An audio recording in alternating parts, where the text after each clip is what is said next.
رسول کے ماننے والے ہیں جسے ایک لمحے کے اندر پروردگار نے مسجد حرام سے مسجد اقصیٰ سے 7ویں آسمان تک بلایا کہ جب رسول واپس آیا تھا تو کنڈی ہل رہی تھی.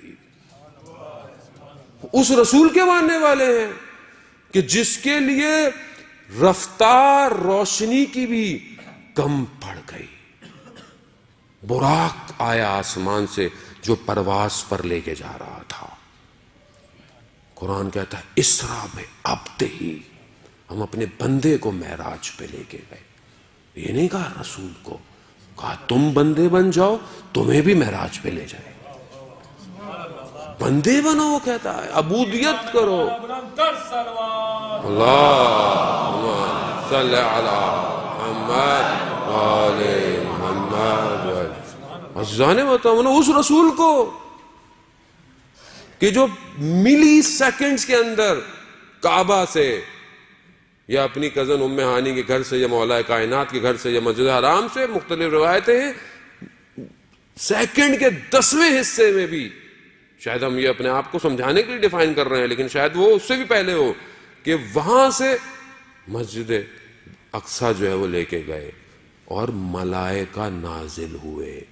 سارے انبیاء موجود تھے اور رسول خدا نے جماعت کرائی نماز کی. اٹس ناٹ اسٹوریز، یہ کوئی تخیل نہیں ہے، ہالی ووڈ کی مووی نہیں ہے عزیزان محترم. قرآن ہے، قرآن جو آخرت تک کا جاویداں معجزہ ہے. ایک لفظ قرآن کہہ رہا ہے، وہاں لے کے. اس کے بعد پروردگار نے دوسرا جو سفر کرایا وہ سارے آسمانوں سے پرواز کرتے ہوئے کہیں جنت کے لوگوں کو دیکھا، کہیں جہنم کے لوگوں کو دیکھا. حدیثیں طولانی ہیں، وقت نہیں ہے کہ حدیث معراج جو ہے وہ گفتگو کی جائے. کبھی کسی آسمان پر ملائکہ کا دیکھا تو ملائکہ نے کہا کہ یا رسول اللہ ہمارا سلام علی کو بھیجیے گا. پھر دوسرے آسمان پر گئے، آسمان بدلتے چلے گئے، ملائکہ بڑھتے چلے گئے اور ہر سب نے کہا یا رسول اللہ ہمارا سلام ہو، ہمارا سلام علی کو دیجیے گا، ہم بہت مشتاق ہیں دیدار کے. معاملہ اوپر پہنچا کہ جہاں پر حضرت جبرائیل سب سے افضل ملائکہ نے کہا کہ میں نے اگر ایک لمحہ ایک انگلی کے برابر بھی حصہ آگے بڑھایا تو جل کے خاک ہو جاؤں گا. کہا میں نہیں جا سکتا. وہاں رسول کو کہا آئیے آئیے.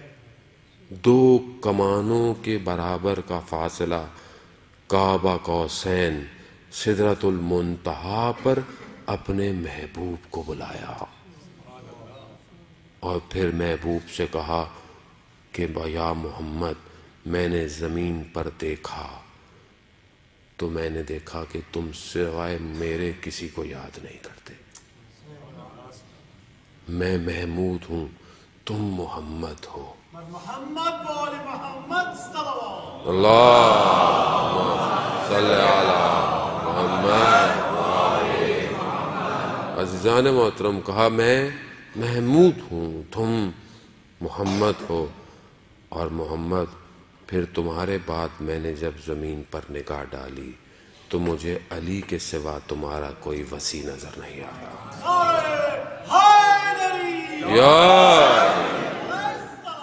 اللہم صلی علی محمد. عزیزان محترم، یہ حدیث ہے، متواتر حدیث ہے. اور رسول خدا نے جب رسول خدا کے وجود کو جب پروردگار نے دیکھا، پروردگار سے زیادہ بہتر تو کوئی کسی کو نہیں جانتا نا، اس وجود کو جب دیکھا تو اس وجود میں صرف ایک ہستی کو اتنا لبریز پایا کہ اسی کے لہجے میں پروردگار نے گفتگو کی. وجود کو دیکھا، یعنی دیکھا کہ یہ وہ اس وجود میں بس یہ ایک اور ایسا وجود ہے کہ جس کے لہجے میں خدا کہہ رہا ہے کہ میں گفتگو کر سکتا تھا، اور وہ علی ابن ابی طالب کا لہجہ تھا. کمال. عزیزان محترم، فضائل کو طریقوں سے بیان کرے کہ توحید توحید نظر آئے، نبوت نبوت نظر آئے، اور امامت امامت نظر آئے. یار غلطیاں نہ کریں لوگوں سے واہ واہ کے چکر میں. لوگ یہاں واہ واہ کے چکر میں یہ پڑھ دیا وہ پڑھ دیا، یہ یہاں واہ واہ ہو رہی ہے، وہاں پر جب چترول پڑھیں گے نا اوپر تو پتہ چل جائے گا. جو حق ہے اس کو بیان کرے. جب خدا کہہ رہا ہے کہ میں نے پایا، میں نے اپنا بہترین بندہ پایا، میں اپنے بندے کو لے کے گیا معراج. پھر پروردگار نے کہا اے محمد میں نے آپ کو علی، فاطمہ، حسن، حسین اور باقی سارے اماموں کے نور کو خلق کیا، اور اگر کوئی ساری زندگی عبادت کرتا رہے کہ اپنے آپ کو ختم کر دے اور ان کی ولایت کا منکر ہو تو میں انہیں جہنم میں بھیج دوں گا.